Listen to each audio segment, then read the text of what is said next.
L'exercice de l'Union africaine, Félix-Antoine Tshisekedi Tshilombo, cette biennale de Luanda valait son pesant d'or. C'est dire combien j'apprécie hautement que notre biennale puisse abriter une multiplicité de forums, notamment sur le dialogue intergénérationnel, sur l'engagement des femmes et des jeunes comme acteurs dans la prévention des conflits, sur la prise en compte du potentiel des océans et des effets des changements climatiques. Même l'apport de la diaspora dans les transformations sociales, fort heureusement, n'a pas été négligé. En effet, le combat pour la renaissance et la dignité africaine ne saurait s'arrêter aux frontières de nos pays ou même de notre continent. Il nous faut également favoriser une interchangeabilité et une osmose culturelle ouverte sur le monde, particulièrement entre Africains d'ici et d'ailleurs. C'est ce qui féconde l'ouverture dans un proche avenir à Kinshasa de la Maison de la culture africaine et afro-descendante, ainsi que le lancement du Festival panafricain de Kinshasa, FESPAKIN, de même que le Grand Prix panafricain de littérature. Excellences, Mesdames et Messieurs, l'illustre Agostinho Neto Quilamba, président et poète, nous invite à regarder l'Afrique avec les yeux du futur. Lui, le chantre de la libération de l'homme et de la fraternité humaine, lui, le poète des espérances sacrées, nous sommes réunis ici à Luanda, la terre de Njinga, de Ndongo et de Matamba, la contrée de Kimpavita, pour que brille davantage la lumière de la Renaissance africaine dans des valeurs de paix, de fraternité et de solidarité appelées à nourrir la zone de libre-échange continentale africaine.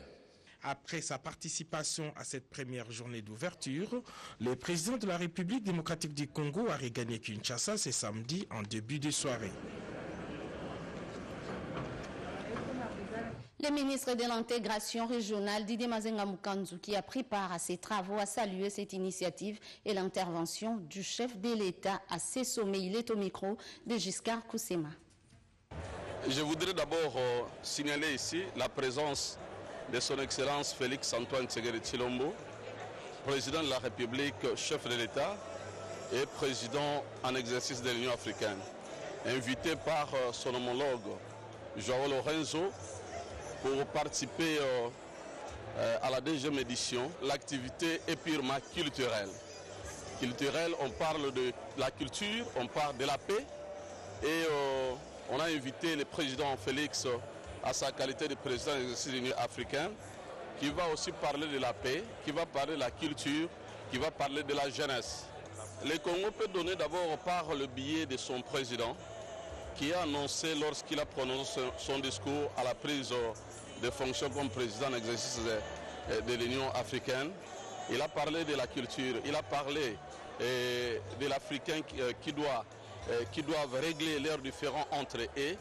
Et il a parlé de la jeunesse. La culture en République démocratique du Congo, vous le saviez bien, est que non seulement primée par le chef de l'État, mais matérialisée aussi par son gouvernement. Nous voudrions à travers de la culture que le message de la paix passe, à travers de la culture que le pays, que la région puisse s'intégrer, se mettre ensemble et pour régler nos différends et pour l'intérêt de la population et pour notre développement et pour la paix de la région.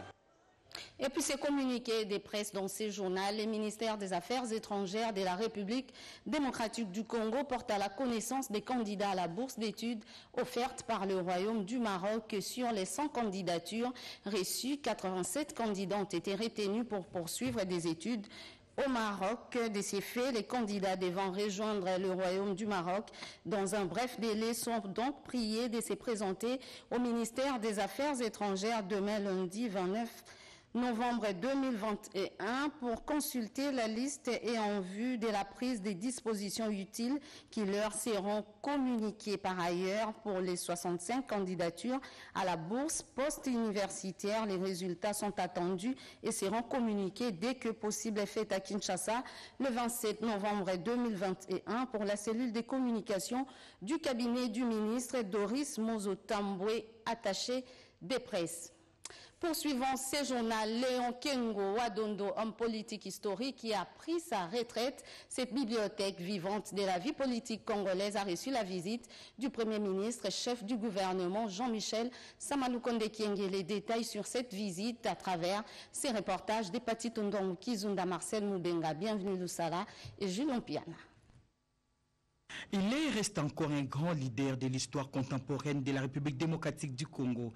Léon Kengo Wadondo, 3 fois Premier ministre de la République démocratique du Congo, a ouvert ses portes ce samedi à un invité de marque et non le moindre à sa résidence de la Gombe. Le Premier ministre et chef du gouvernement a voulu honorer ses patriarches, seul à avoir brigué les 3 pouvoirs constitutionnels, exécutif en tant que Premier ministre, législatif en qualité de président du Sénat pendant 12 ans et judiciaire comme procureur général de la République pendant plusieurs années. Fort de cette considération, la pluie de ce samedi n'a pas empêché les chefs du gouvernement à respecter les rendez-vous. 11h30 sonné, le cortège du Premier ministre Jean-Michel Samalukonde Kyenge est mobilisé au parking du président du Sénat honoraire. Eliane Kengo s'apprêtait déjà à accueillir l'hôte de marque de la famille. Près d'une heure de tête-à-tête à huis clos a suffi aux 2 personnalités pour passer à l'étape des remises des cadeaux. Une statuette en bronze baptisée offrande a été offerte à cette icône de la politique congolaise. Ces choix de Jean-Michel Samalukonde Kyenge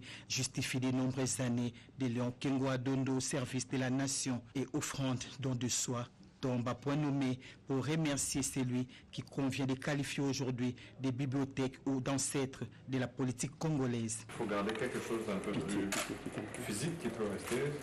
C'est une belle sculpture. Ça, j'ai voulu donner ça parce que ça s'appelle l'offrande. C'est comme ça qu'il a appelé cette statue. L'offrande. L'offrande. J'ai pensé à ce mot parce que j'estime que pour le temps que vous avez passé dans les institutions, c'est un véritable don de soi. C'est vrai. À la République. Moi, je peux encore mieux le témoigner parce que je ne m'appartiens plus. Depuis que je suis à ma fonction, je ne m'appartiens plus. Donc, j'essaie d'imaginer pour toutes les années où vous avez été là. C'est un véritable don de soi. Et c'est pour ça que j'ai voulu que vous ayez cette statue qui s'appelle l'offrande. Les plus grands cadeaux auraient été son propre ouvrage lui offert par le Premier ministre Jean-Michel Samalukonde Kyenge, comme pour dire à 30 ans, un homme est accompli. Et fructueux mandat, Merci. longue vie, je vais organiser un déjeuner pour votre accession à la primature. Ah, merci. En retour, un fructueux mandat, les souhaits de Léon Kengo Wadondo, chef de l'exécutif national Jean-Michel Samalukonde Kyenge, pour sa grande carrière politique. La sécurisation des milieux carcéraux sur toute l'étendue du territoire national, mais aussi de la population, demeure parmi les priorités du gouvernement. De moyens conséquents sont prévus dans les budgets exercice 2022, annonce faite par le vice-premier ministre et ministre de l'Intérieur et Sécurité, Daniel Asselokito, à l'issue de la réunion qu'il a présidée à Matadi, où il a séjourné il y a peu. José Baïtouambo nous en parle dans ses reportages. Les faits sont réels, les défaillances ayant occasionné l'évasion des détenus à la prison de Matadi décelées et les leçons tirées après examen minutieux des circonstances de cet acte qu'il qualifie de sabotage. Le vice-premier ministre, ministre de l'Intérieur et Sécurité, a appelé les autorités politico-administratives, militaires et pénitentiaires à plus de vigilance et de rigueur dans l'exercice de leurs fonctions. Très attentif, Daniel Asselokito Wakoy a aussi pris tout son temps de prendre note tout en garantissant la volonté du président de la République, Félix-Antoine Tshisekedi Tshilombo, et du gouvernement à veiller à la recherche de la paix et la sécurité dans les milieux carcéraux, comme sur le territoire national. Nous sommes en train de nous battre et avec ces budgets, nous pensons régler un certain nombre de choses et au niveau national pour nous, mais aussi au niveau de la province, nous allons faire des efforts chacun pour que nous puissions nous dégager de cette situation qui semble mettre mal à l'aise toute notre population à travers la République. Donc, vous savez qu'en matière de sécurité ou d'insécurité, il faut que les responsables à tous les niveaux obtiennent de la collaboration de la population. Non seulement que j'en appelle à la paix, mais aussi à la collaboration pour permettre et à l'autorité politico-administrative et à tous nos services qui gèrent la question de sécurité d'être plus efficaces, et ça, c'est pour l'ensemble de la République. Les patrons de la territoriale qui a regagné Kinshasa ce dimanche matin laissent derrière lui une situation calme à Matadi, à la prison en particulier, où la surveillance a été renforcée. Tous les responsables de ces chaos sécuritaires seront traqués et les hors-la-loi mis hors d'état de nuire, a rassuré Daniel Aselo-Kitowakoy. Aux dernières nouvelles, nous apprenons que la première dame de la République démocratique du Congo est arrivée ce dimanche à Buta, province du Bazouélé. Aussitôt arrivée, Denis Nyakeru Tshisekedi a pris part aux festivités marquant les centenaires de la 14e communauté baptiste du Congo Nord avant d'entamer une série d'activités en rapport avec l'autonomisation de la femme. Naïcha Kialamouila, Patrick Michel Moukouye et Charmant Lelozolana y reviendront avec force détails dans nos prochaines éditions d'information. Kisangani, chef-lieu de la province de la Tchopo, est dans le noir. Les cris de détresse de Boyomès et Boyomé ont touché la corde sensible de la première dame de la République démocratique du Congo en tournée dans cette partie du pays. Denis Nyakeru Tshisekedi a voulu s'enquérir de la situation auprès du numéro 1 de la SNEL SA, Jean Bosco Kayombo Kayana. Son tour a donné des assurances quant au rétablissement rapide de l'énergie électrique à Kisangani. C'est un reportage de nos envoyés spéciaux sur place à Kisangani, Naïcha Kialamouila, Patrick Michel Moukouy, Charmant Lelozolana et JR Diakiadi. Cela fait environ 4 mois que les Boyomé n'ont plus jamais vu une lampe s'allumer dans leur maison. Deux pannes simultanées des turbines à la centrale de la Tchopo ont totalement plongé la ville de Kisangani dans le noir. Une situation qui ne préoccupe pas que les habitants de cette grande ville, mais aussi la première dame de la République qui y séjourne depuis 24 heures. Déterminée à en savoir davantage sur ce problème et sur base des explications verbales reçues des autorités de la Société nationale d'électricité, l'épouse du chef de l'État a bousculé son agenda pour voir à quoi ressemble présentement cette centrale.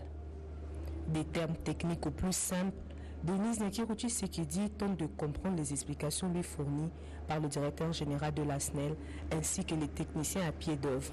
Il y a une autre pièce d'étanchéité au niveau de la turbine. Ça a été aussi au même moment commandé en Afrique du Sud. C'est ces pièces dont nous sommes en train d'attendre. Et ça fait 4 mois. Pardon? Ça fait 4 mois que ça dure. Oui, ça fait... C'est depuis le 20 août. Portant la détresse de ses frères Boyomé, la première dame de la République a quitté le site avec des assurances.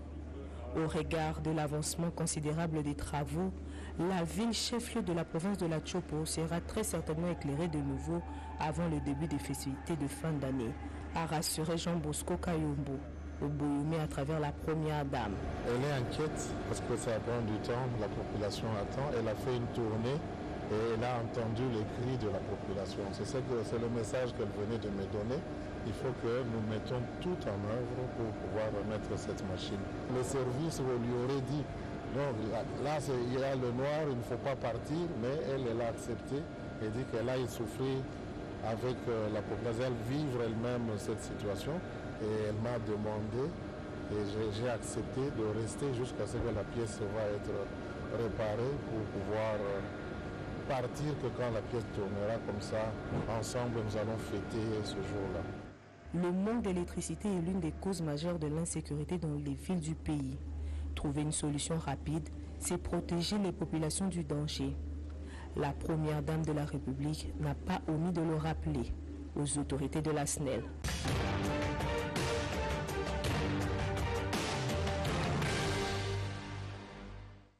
Deux grandes rencontres de haut niveau d'IRC Africa Business Forum et la conférence sur la masculinité positive se sont tenues la semaine qui s'achève à Kinshasa sous le leadership du chef de l'État, Félix-Antoine Tshisekedi Tshilombo, président en exercice de l'Union africaine. D'autres activités du président de la République, c'est à travers la semaine du président réalisée par Pierre Kibambe Somoïsa. 6 chefs d'État africains ont séjourné au cours de la semaine qui s'achève à Kinshasa. Le premier à avoir foulé le sol congolais est le président de la République de Zambie, Hakainde Hichilema. Sa visite d'État au pays s'inscrivait dans le cadre du raffermissement des relations bilatérales d'amitié et de coopération entre la RDC et la Zambie et de la participation du président zambien aux travaux de DRC Africa Business Forum 2021. La Zambie et la RDC optent pour une synergie des efforts en vue du développement de leur pays à travers notamment des infrastructures, des ponts et des routes. C'était ensuite au tour des autres présidents d'être accueillis à Kinshasa. Tour à tour, le président Macky Sall du Sénégal, Faure Gnassingbé du Togo, Paul Kagame du Rwanda, Denis Sassou Nguesso de la République du Congo, Nana Akufo du Ghana. Ils sont tous venus participer à la première conférence des chefs d'État sur la masculinité positive et soutenir leur homologue de la RDC, Félix-Antoine Tshisekedi Tshilombo, président en exercice de l'Union africaine, dont les assises de cette conférence ont été placées sous son haut patronage. La conférence des chefs d'État et de gouvernement pour l'élimination des violences faites aux femmes et aux filles s'est tenue à Kempinski, Fleuve Congo, hôtel en présentiel et en visioconférence. Autour du président de l'Union africaine, Félix-Antoine Tshisekedi Tshilombo, les chefs d'État du Sénégal, Macky Sall, de la République du Congo, Denis Sassou Nguesso, du Rwanda, Paul Kagame, du Togo, Faure Gnassingbé et du Ghana, Nana Akufo, ont pris une part active à cette conférence initiée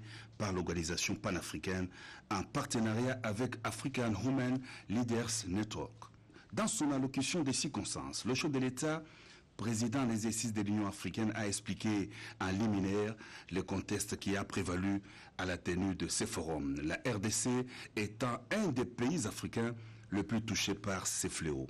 Cette conférence à laquelle les leaders politiques et associatifs ont été associés, à côté des différents partenaires impliqués dans la promotion de la femme, marque un tournant décisif dans l'abolition des stéréotypes érigés en obstacle à l'élimination et à la prévention des violences faites aux femmes et aux filles.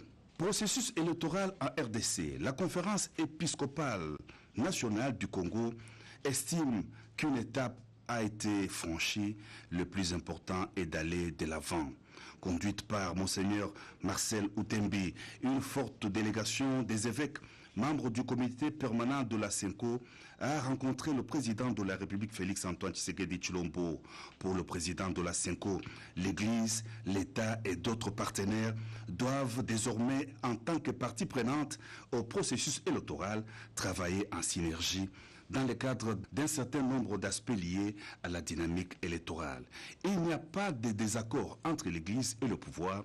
L'archevêque de Kisangani prône plutôt la mise en commun des efforts entre les politiques et les religieux pour mieux servir la cause du peuple congolais. Place à présent à la semaine en 5 minutes, un résumé des activités qui ont marqué la semaine qui s'achève, une sélection d'érudits Kitutu Kianda. L'actualité de la semaine a été marquée entre autres par la mise au point faite par les chefs des institutions et l'Église catholique. En croire le porte-parole de cette délégation, il n'y a pas de problème entre l'État et l'Église catholique, encore moins avec le cardinal en particulier. L'information qui a circulé dans les réseaux sociaux selon laquelle il y aurait un conflit entre l'État et l'Église est simplement de l'intox. Le révérend André Bokundoa, président national de l'ECC, qui a reçu 24 heures après la même délégation des chefs des corps en mission d'apaisement, a réitéré son appel au consensus comme mode de gestion de la République. Dans la semaine, le ministre du Budget a déposé officiellement au Sénat le projet de loi des finances 2022 et ce après son examen par la Commission économie et finances de l'Assemblée nationale. Tous les patrimoines ainsi que les avoirs issus des crimes financiers devaient être restitués à l'État congolais. C'est la bataille que vient de se lancer la cellule congolaise de renseignement financier. Signature d'un programme pays pour le travail décent pour une période allant de 2021 à 2024 en République démocratique du Congo. C'est le fruit des efforts tripartites gouvernement, organisation des travailleurs et des employeurs. Cérémonie présidée par le Premier ministre. Denis Kadima, président de la CENI, rend le tablier au nouveau président de l'Institut électoral pour une démocratie durable. Ce après 20 ans d'expérience à la commande de cette institution panafricaine. Des cantines modernes naîtront des terres du Kankokolo. Cette semaine, le secrétaire général à la Défense a procédé à la pose de la première pierre pour la construction de ces cantines. Au courant de cette semaine, les usagers de la route ont assisté à un spectacle proche d'un tsunami. Le boulevard Triomphal a été transformé en un lac après la pluie qui s'est abattue dans la capitale. Le secteur de transport en commun. Paralysé le lundi 22, les chauffeurs ont protesté contre les tracasseries dont ils sont victimes de la part des roulages et autres agents de transport. Évasion de plusieurs détenus à la prison centrale du Congo central. L'état vétuste du bâtiment serait à la base de cette situation. La population lance un appel pour sa réhabilitation. En Ituri, l'armée régulière a libéré 54 otages des ADF. C'était au cours d'une patrouille de combat menée par l'armée congolaise. Kofi Olomide au Nord Kivu pour une série de concerts, une manière pour lui de compatir avec ses compatriotes longtemps meurtris par la guerre. La province du Lualaba au cœur des enjeux du développement avec comme atout ses ressources minières. DRC Africa Business Forum a été cette vitrine pour cette province aux potentiels investisseurs. Les directeurs des cabinets de la gouverneure de cette province en parlent. Suivez. Nous avons beaucoup d'indicateurs, nous avons beaucoup d'éléments, nous avons beaucoup de convictions. Lorsque nous disons que la gestion de notre chef, l'excellence Fifi Masuka Saini, gouverneur de Lualaba, est orthodoxe et qu'elle assure une bonne gouvernance, nous avons d'éléments, notamment la gestion en termes du personnel. Nous avons trouvé la province dans un état calamiteux, c'est en termes de gestion du personnel, où nous avions parfois des conseillers du gouverneur, des ministres, qui percevaient $1 000 ou $1 500 le mois. Aujourd'hui, lorsque vous descendez à Kolwezi, au Lualaba, ces conseillers vous diront qu'on a pratiquement doublé ces traitements-là. Depuis bientôt 5 ans, les budgets a prévu ce qu'on appelle le 13e mois. Cela n'avait jamais été fait. Mais dès son arrivée à la tête de la province, le 13e mois a été payé. Et tout le monde, des balayeurs aux gestionnaires, ont bénéficié de ces traitements de 13e mois. Nous avons les traitements en termes de soins médicaux. Aujourd'hui, les agents et tous les personnels, y compris les conseils et les cadres, bénéficient des soins médicaux appropriés. Il y a beaucoup d'avantages que son Excellence a créés, y compris les infrastructures. La province, malgré tout ce qu'il y avait comme tambour, n'avait pas de route, n'avait pas d'eau à boire, n'avait pas d'électricité. Mais aujourd'hui, de 2%, nous sommes arrivés à plus ou moins 49%. Et donc nous sommes fiers de vous dire que la gestion est orthodoxe, la gestion est réaliste et rationnelle. Et les déplacements Kolwezi, Dilolo, en passant par Kassaj, étaient inimaginables. Mais aujourd'hui, vous avez des témoignages des chefs coutumiers, des chefs de terre, des chefs des groupements, y compris la population, qui peuvent quitter Dilolo à 7h et arriver à 15h, 14h à Kolwezi. Donc il y a beaucoup d'efforts qui ont été fournis et tout cela sans crédit à la banque. Nous n'avons même pas $1 que nous devons à une banque locale, nationale ou internationale. Avec nos recettes locales, nous sommes arrivés à intervenir dans tous les domaines et l'autorité et nous-mêmes et la population sommes très fiers de cette gestion orthodoxe, comme je l'ai dit. Sur le terrain, nous avons quand même un certain nombre de sous-traitants congolais qui sont réellement engagés dans le secteur minier, dans le secteur de la sous-traitance, mais nous avons aussi les multinationales. Mais nous sommes en train d'y aller graduellement, progressivement, pour que nous puissions, avec l'implication de tous les partenaires, arriver à faire en sorte que cette loi soit pratiquée, soit réalisée d'une manière maximale.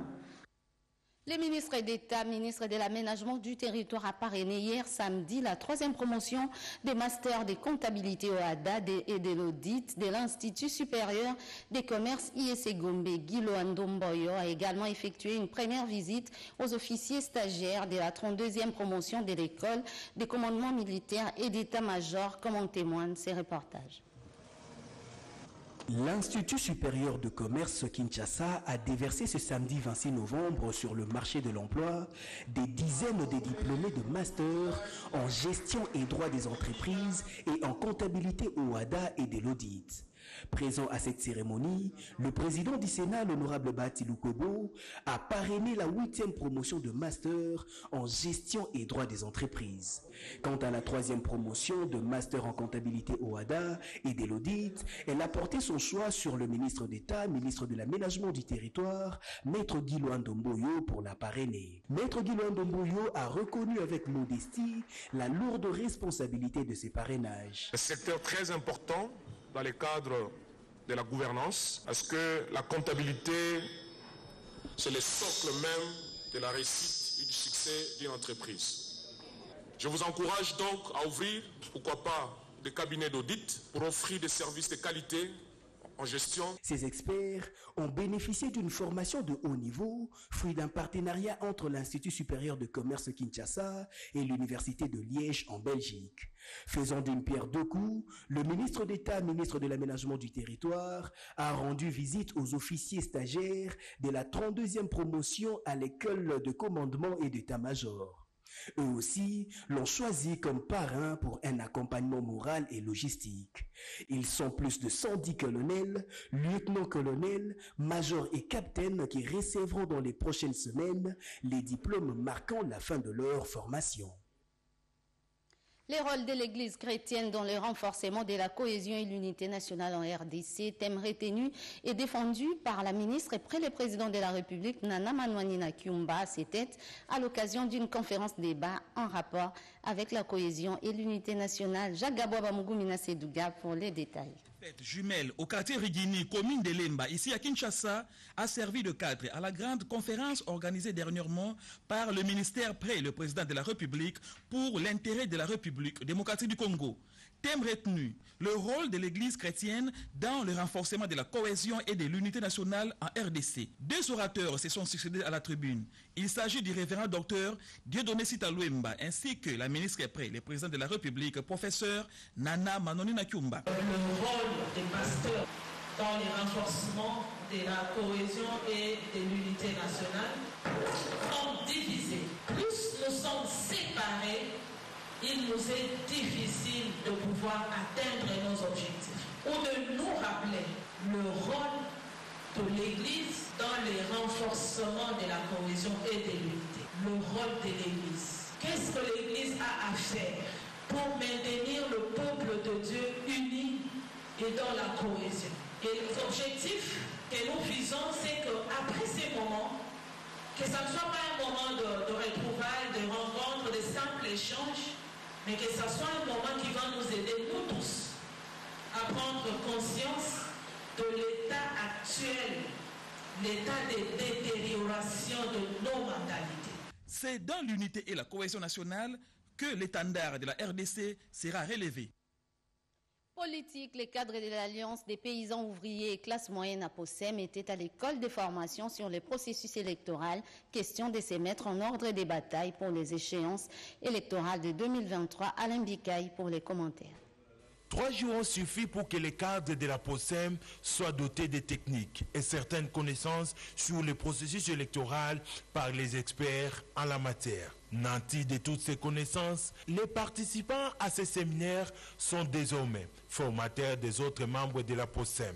Selon le président de ces partis alliés à l'Union pour la démocratie et le progrès social, Jacques-Alfred Mondonga, ces assises ont permis à la POSEM affûter ses armes pour mieux aborder les échéances futures.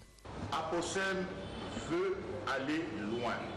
Notre parti a choisi de former ces cadres pour qu'ils soient compétitifs et qu'ils soient en mesure, à leur tour, de former toute notre base L'objectif était celui d'arrêter une stratégie devant permettre Félix Antoine Tshisekedi Tshilombo de remporter haut la main l'élection présidentielle de 2023 avec une majorité écrasante tant au niveau national que provincial. Très émerveillés par leur formation, les cadres de ces partis de l'Union sacrée n'ont pas caché leur satisfaction.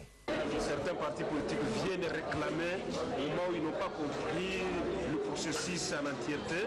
Ils négligent même de suivre le processus électoral et ça crée des problèmes à la fin quand il y a proclamation. Signalons aussi que ce séminaire a connu aussi la participation de plusieurs personnalités politiques et des partis amis.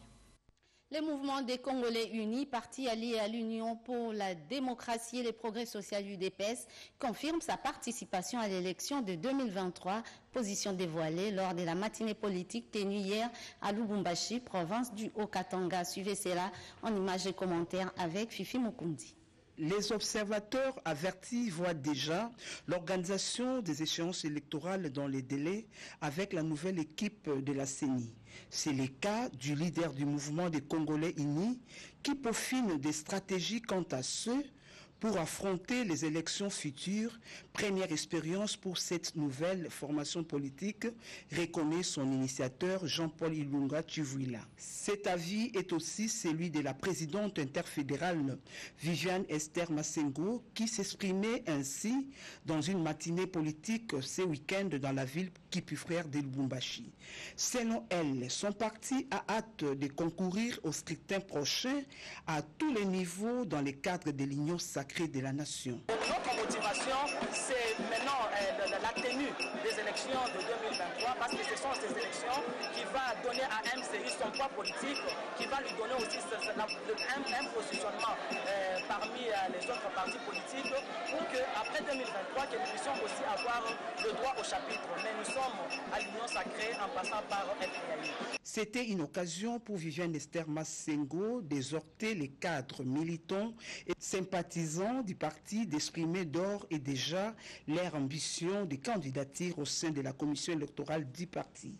Les échanges en interaction entre d'une part l'oratrice et d'autre part les leaders du parti et l'assistance a constitué les derniers moments forts de cette rencontre politique à la base dans les Hauts-Katanga. Fin de ce journal magazine, Madame, Messieurs, merci à vous de l'avoir suivi. Le prochain rendez-vous avec l'actualité, c'est à 23h. D'ici là, portez-vous bien. Au revoir.